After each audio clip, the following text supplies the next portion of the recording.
नमस्कार, मैं आपका दोस्त पीयूष रंजन। आइए बात करते हैं आपसे एक बहुत बेहतर सब्जेक्ट पर। एक ऐसी कहानी जो कहीं ना कहीं आपके जहन को टच कर जाएगी। एक बार की बात है कि एक बहुत अमीर व्यक्ति था, बहुत करोड़पति व्यक्ति था, और जब वो वृद्ध हो गया तो उसको लगा कि आज नहीं तो कल मेरी मृत्यु संभव है। तो उसने अपने सारे मैनेजर्स को बुलाया और कहा कि जो ये पैसा मैंने कमाया है, मुझे कोई ऐसी युक्ति बताओ कि ये पैसा मैं स्वर्ग में ले जा सकूं, मैं ऊपर ले जा सकूं।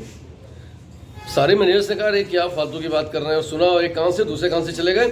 और फिर जब देखा कि हफ्ते 10 दिन महीने पर बीत गए, कोई मैनेजर ये नहीं बता पाया कि ये पैसा कैसे स्वर्ग में ले जाना है, तो आखिर उसने फिर से एक ऐलान कराया पूरे शहर में कि मेरे पास जो ये अरबों खरबों रुपया है, मुझे कोई ऐसी युक्ति बताई जाए कि जिससे मैं ये पैसा स्वर्ग में ले जा सकूं, और जो ये व्यक्ति पूरे शहर में ये युक्ति मुझे बता देगा उसको मैं 1 करोड़ रुपए का इनाम दूंगा। पूरे शहर में भी कोई व्यक्ति ऐसा नहीं मिला जो उसे ये बता पाता कि ये पैसा तुम स्वर्ग में कैसे ले जा सकते हो। आखिर बड़ा परेशान हुआ, लेकिन कुछ दिन के बाद एक व्यक्ति आता है और उससे बोलता है कि हाँ, मैं आपको बता सकता हूं कि आप ये पैसा स्वर्ग में कैसे ले जा सकते हैं। तो उसने कहा ठीक है, अगर आपने मुझे बता दिया तो मैं आपको 1 करोड़ का इनाम दूंगा। उसने कहा क्या इस कौन सी ऐसी युक्ति है कि आप मुझे बता सकते हो। उसने कहा आप एक बात का मुझे जवाब दीजिए, क्या आप कभी विदेश यात्रा करते हो। उसने कहा बिल्कुल करी, मैंने सैकड़ों विदेश यात्राएं करी। उनका जब आप अपना देश छोड़कर कहीं बाहर जाते हैं, मान लेते हैं कि आप चाइना गए, तो आप वहां पर क्या करते हैं अपने रुपए का, फिर अपने रुपए को कन्वर्ट कराते हैं युआन में।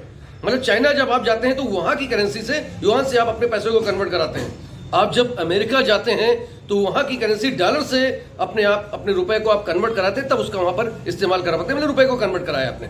इसी तरीके आप जब ईरान कंट्री में जाते हैं तो आप दीनार में कन्वर्ट कराते हैं, यूरोप में जाते हैं तो आप यूरो में कन्वर्ट कराते हैं। मतलब आप जहां जहां जाते हैं अपनी करेंसी को वहां के अकॉर्डिंग कन्वर्ट कराते हैं। तो सिंपल थीम है कि जब आप स्वर्ग जाएंगे तो वहां की करेंसी में आपको इस रुपए को कन्वर्ट कराना होगा। तो उन्होंने कहा वो कौन सी विधि है। उन्होंने कहा ये पुण्य, जो भी आपके पास पैसा है उससे ज्यादा पुण्य कमाएं, क्योंकि पुण्य एक ऐसी करेंसी है जो आपके साथ स्वर्ग तक जाती है। और पुण्य कमाने के लिए आपको कहीं नहीं देखना है। पूरी दुनिया दीन दुखियों से भरी हुई है, पूरी दुनिया जरूरतमंदों से भरी हुई है, पूरी दुनिया परेशान आत्माओं से भरी हुई है, बीमारी से, लाचारी से भरी हुई है। आप पुण्य करिए लोगों के साथ, समाज के साथ, अपने धर्म के लिए। जब आप पुण्य करना आरंभ कर देते हैं तो ये करेंसी जो कन्वर्ट होती है, ये सीधे आपके पास स्वर्ग तक जाती है। और ये बात वास्तव में उसे समझ में आती है और उस चीज़ को रियलाइज करता है, और उस दिन से सारे धर्म कर्म पुण्य के काम करने लगता है। क्योंकि बहुत से ऐसे जरूरतमंद हैं